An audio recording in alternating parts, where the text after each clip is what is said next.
Huwag kang magmamahal ng pangit. Hindi porket pangit, hindi ka na kayang ipagpalit. Paano kita hindi ipagpapalit? Tingin mo natutuwa ako?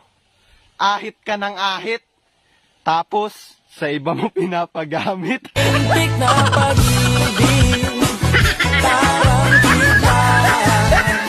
Huwag kang magmamahal ng pangit. Sila na nga ng laloko, sila pagalit na galit. Hindi ako manloloko. Baka yung katabi mo, ikaw ba naman, sabihan akong gwapo. Ikaw ang binibini na ninanais ko, binibining marikita dala. Huwag kang magmamahal ng pangit. Kasi kahit pangit, maloloko. Kung magpapaloko ka, dun na sa gwapo. Oo, alam ko na mas pipiliin mo yung gwapo kaysa sa pangit na tulad ko. Pero kaya hindi kayo pinapahalagahan kasi hindi kayo pinaghirapan. Ang sakit-sakit pala kapag naloko ka, kaya naman sa relasyon na to ayoko. Huwag kang magmamahal ng pangit. Kasi hindi ka niya kayang dalhin sa langit. Oo, hindi kita kayang dalhin sa langit. Andun kasi yung asawa ko, baka magalit. Ayaw kitang bilitin kung di ka pa handa. Sa susunod na lang, sa susunod. Huwag kang magmamahal ng pangit dahil kung sino pa yung pangit, sila pa yung mapanakit. Mapanakit? Bakit pag iniwan kayo ng mga pogi at gipit na gipit, kanino kayo lumalapit?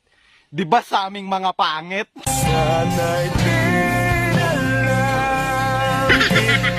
kita nakilala. Pangit man sila sa iyong paningin, huwag kang mag-alala, hindi sila nagsisinungaling. Kung itsura lang ang labanan, alam ko talo ako. Pero kung patigasan ang ulo, subukan mo ako. Tumagilid, tumihaya, lumuhod at dumapa, na matapos na kami. Huwag kang magmamahal ng pangit. Kung sino pa yung pangit, siya pa yung hapit na hapit, pumabit. Hindi lahat ng pangit, kabit. Kaya lang naman kita pinagpalit kasi amoy kang anghit.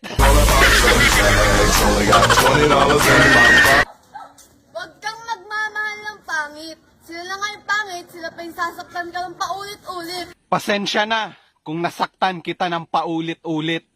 Hindi ka kasi pumipikit. Kaya kinurot na lang kita sa singit.